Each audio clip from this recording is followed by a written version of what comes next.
early on? As in Um, dot M. oh, dot, could have been dots, could have been dashes, could have been nothing at all. Just Was this anything story on, was this story on Rosetta Stone? on the Rosetta Stone. I have no idea. I wouldn't be able to tell you. Okay, but an example of a word without vowels, which sounds like it has vowels, would be. Let me see if I can do this right. Yay way. Okay. Well, the reason I ask you that is because I've seen Adam spelled AD dot M. Okay. Okay, that's interesting. No, I haven't seen that myself. And under, it was under a new creation story similar to that. Okay. Let me get to the atom in a minute, as you'll be interested in what I have to say. So the only other thing is, if you repeat the question, if you have any questions, you repeat it, Oh, yeah, sure. Okay. and then answer. Yeah, he was just asking me about ancient words that are spelled without vowels, and when the vowels are removed, are they replaced with dots or periods? I have seen that. I've seen them replaced with dashes or nothing at all, and the nothing at all was this example, Yahweh. Okay? Um, I have one question. I don't see what's the difference between Christianity, Judaism, and Islam. Right. I mean, there's no difference to me. The reason you don't see the difference is that one stole from the other two, and the other two come from an original source. Christianity ripped off everything. That's why there's nothing original about it. It gets its God from the Greek Zeus, okay? It gets its angels from the extraterrestrials. It gets the term devil, I'll explain, from the labelism of Enki, okay? Anyway, Christianity, just forget about that. As far as Judaism and Islam, yes, they do coincide with each other because they come from the original source in Africa, which was known as Kemet. And we'll get into that. All right? Because I'm trying to speed through the cosmology so you have a foundation for the noble Jurali history. All right? The Moorish legacy by itself is enough to appreciate, but it doesn't have the same impact if you don't understand the extraterrestrial issue behind it. All right? Here. Get through that first. This gives it a more impetus over here. This by itself, nothing. All right?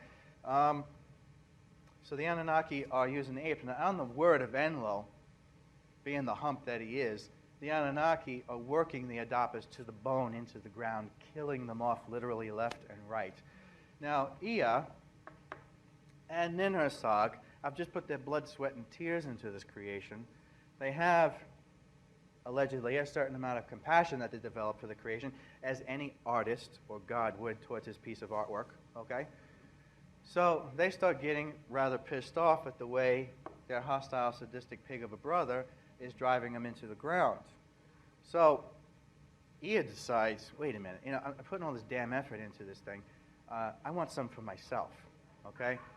And this is what begins the so-called original sin, because now he's beginning to disobey feudal law, because there's a feud between him and him. Why? Well, he's in charge. By feudal law, he's the older prince, the older brother. He has to be in charge. He doesn't want to be, though, which produces a sadistic hostility towards the Adapa.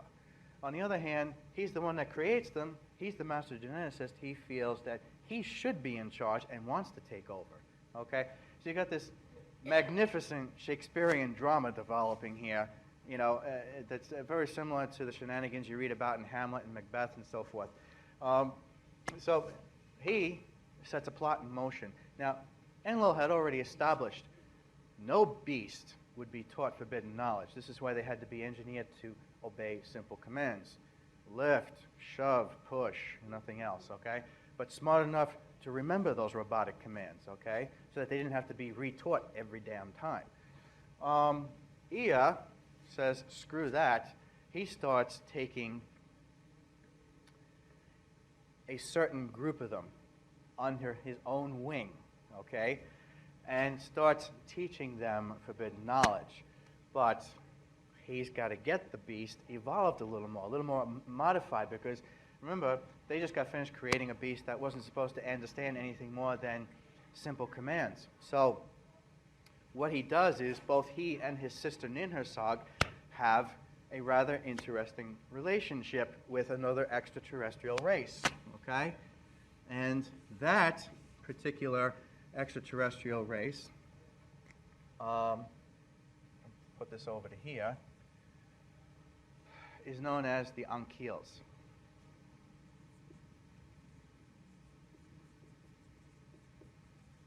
Okay? Now, what are the ankyls? Once again, drawing upon the Invisible College, James Cameron did the best job ever of depicting the ankyls in the movie The Abyss. How are they described?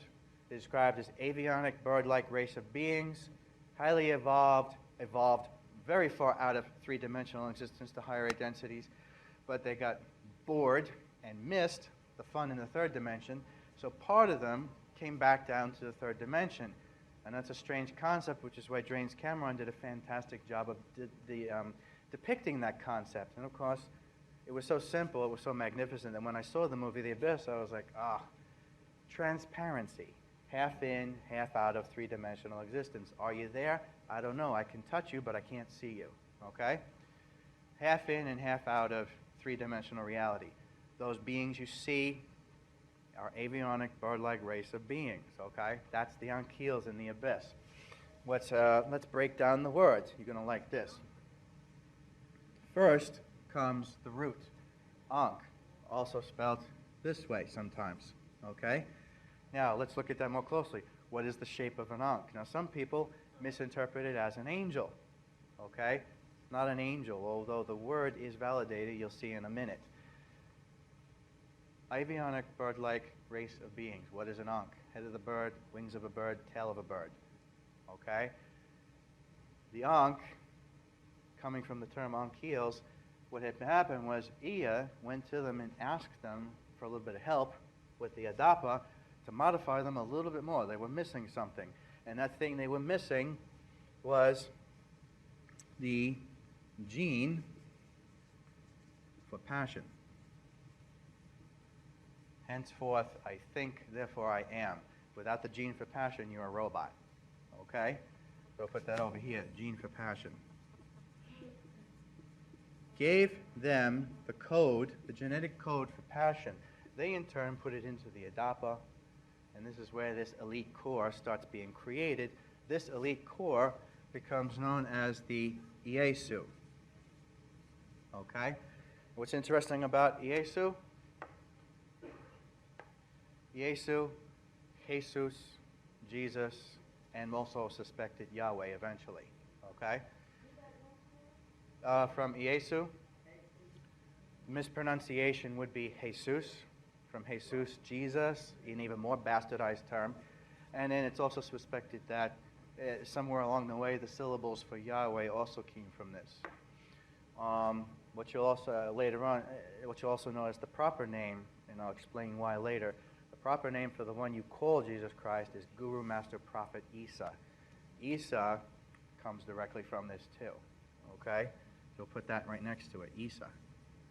All right, which is also used in Turkey. They still use the proper term to refer to that particular prophet. Gene for passion implemented in the adapa turns them into the elite Iesu. Now, what are the Iesu now known as? Okay, they are now known as the anointed one with the gene for passion. The anointed ones. Okay? They are taken into caves, secret caves. Okay, I mean, he is really digging a hole for himself, all right? Since he had a relationship with the ankyls, okay? And once again, ankh, gene for passion. Ankyls also becomes angyls, as in Los Angeles. From angyls, you get the word angel. The angel are the ankyls. This is why you get the confusion about the ankh being an angel. It's not. It's a bird. But the linguistic derivation is correct. Ankyl. This is why the term angel becomes associated with the term ankh. It's okay, but it's a slight historical error, okay, linguistically. What also happened, too, now, was that since Ea had a relationship with the ankyls, that so-called religious device that is called the ankh today, it wasn't a religious device, it was a technological device, similar to what you call a microphone or a universal communicator from Star Trek's point of view. He used it to communicate knowledge that much faster